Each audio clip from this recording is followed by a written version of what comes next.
This is Poland, the country with 1,000 years old tradition. And these buildings and monuments in which that tradition is crystallized are in Warsaw, capital of Poland during the last 300 years, and center of resistance against foreign invasions for centuries before that.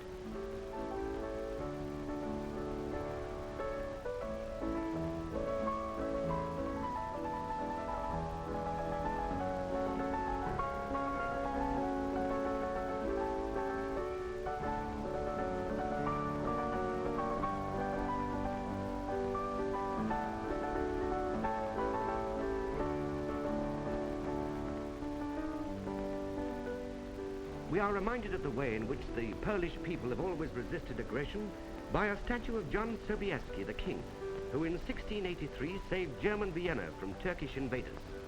And here in Krakow is a statue of Kosciuszko, another Polish leader who fought against oppression. Krakow unites in one city the Westminster, Windsor and Oxford of Poland. It was the seat of government for 5 centuries. Its university is the oldest in Central Europe. And the royal castle and cathedral of Wawel form one of the finest monuments of medieval architecture still in existence. Here, in the 13th century, the Mongol invasion of Europe was broken. This trumpeter of Krakow 700 years ago sounded the alarm to rouse the citizens.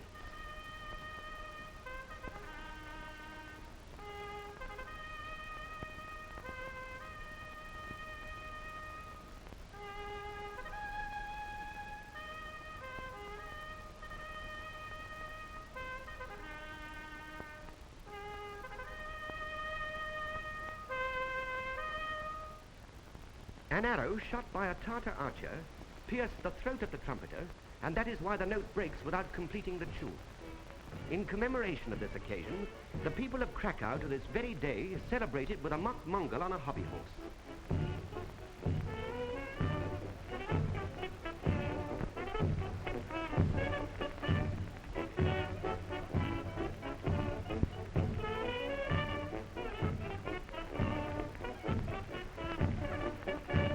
But it is the Polish peasant who is the backbone of the country. Here in the highlands in the Tatra Mountains, the peasants have retained most of their picturesque, traditional customs.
The Polish people are pious and deeply religious.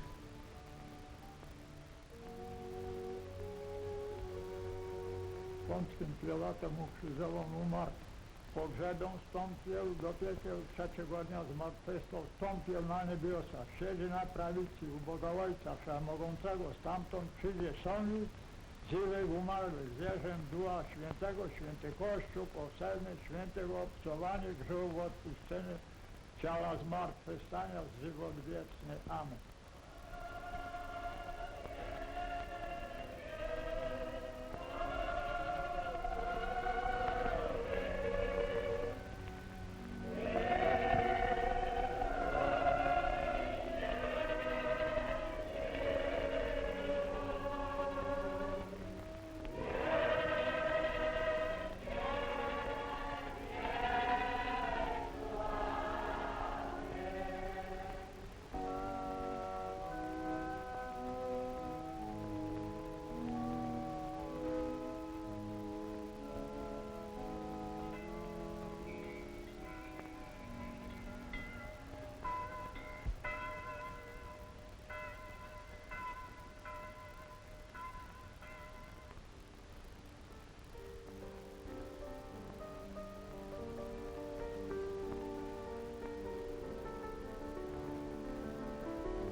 This ancient, but for a century neglected country, sprang to a new life in 1918, and its people, spurred on by their newly won liberty, determined that Poland should take her rightful place among the most progressive nations of Europe.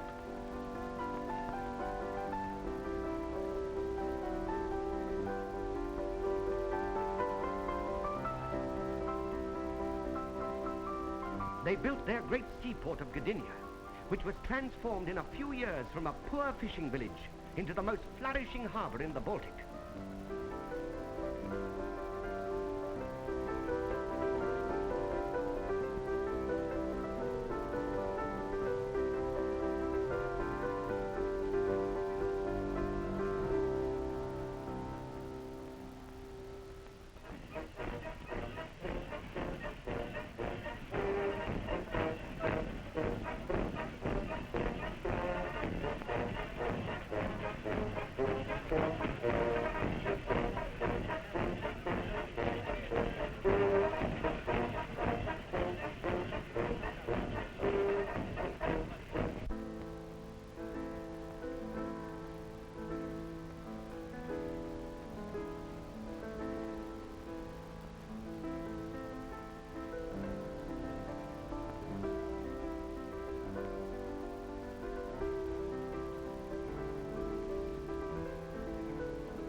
After so many wars and so much suffering, Poland needed peace. She did everything to secure it. She concluded non-aggression pacts with both her neighbors and hoped that this eternal fire burning over the tomb of her unknown warrior would be a symbol of a phase in her life which had passed forever. But this was not to be. In September 1939, in defiance of his treaty, Adolf Hitler's army made a sudden and unprovoked attack.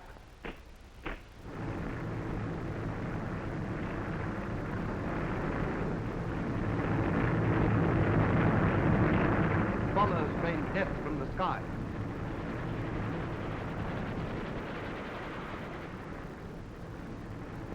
His warships shelled the coast, where the defenders of Westerplatte, cut off by land and bombarded by sea, held out for 3 weeks and surrendered only when all of them were either killed or injured.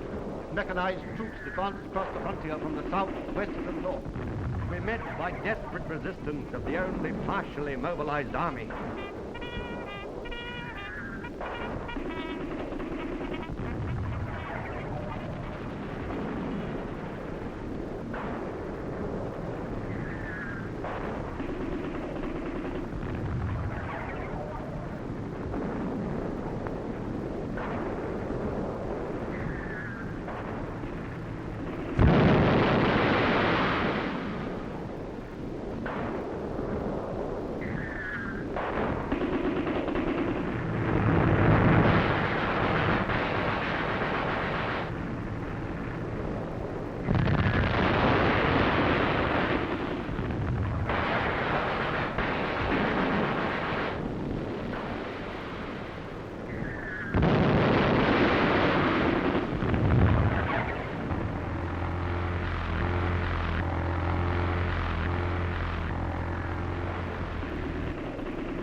few weeks of fighting, the whole country was overrun and devastated.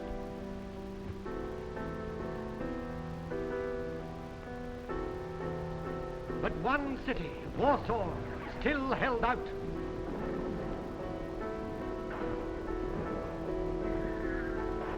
The German Führer himself came to see the cause of his army's setback.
Ceaselessly bombed from the air, ceaselessly shelled, her monuments and buildings destroyed, Warsaw continued her resistance for another fortnight.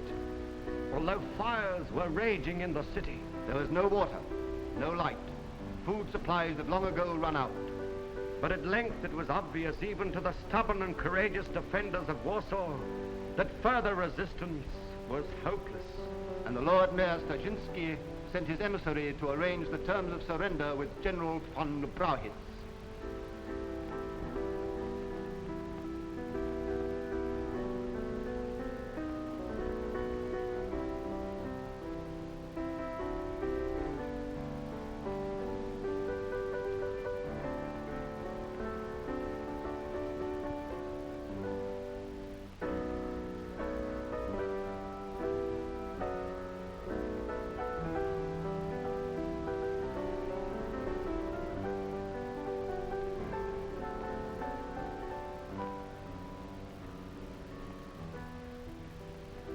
And so the Germans finally entered Warsaw.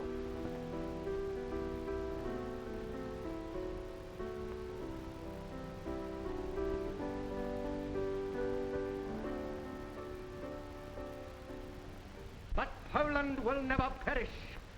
Poland will live forever, great and glorious, for you, for us, and for the whole of humanity. Thus spoke the great veteran Paderewski, when the Polish patriots in France made their decision to continue the struggle. Nie zginie Polska, nie zginie, lecz żyć będzie po wieki wieków w potędze i chwale dla was, dla nas i dla całej ludzkości.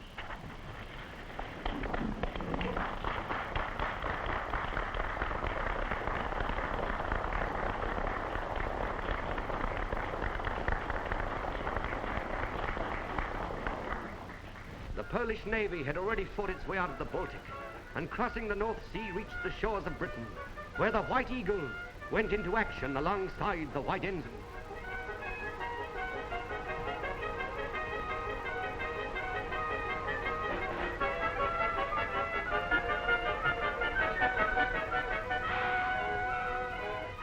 The epic story of the submarine Orgel has become an imperishable part of the history of this war.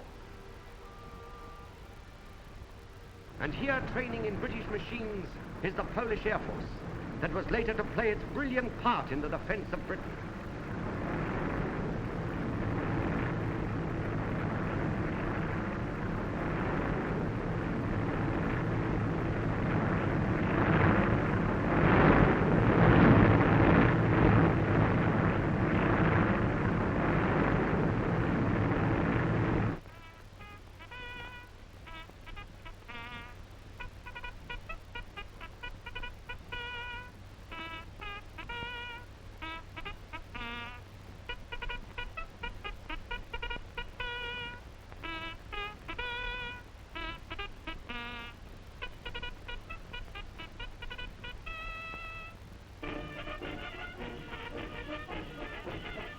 While the land forces, all seasoned veterans of the campaigns in Poland, Norway, and France, had rallied on British soil and were reforming their ranks for the time when a great crusade will set out from the shores of Britain to reconquer freedom for Europe.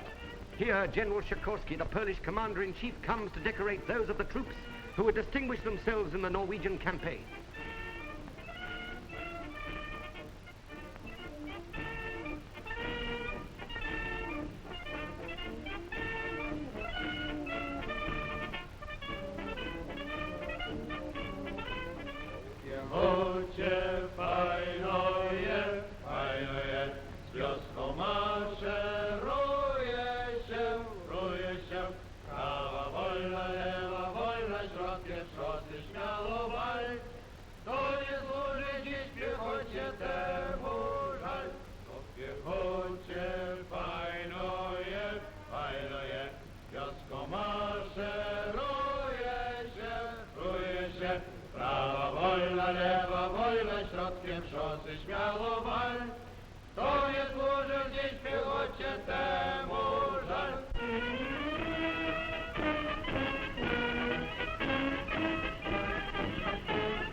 But the future of Poland is here, in her children, who, although exiled, go on learning to be useful citizens of their motherland.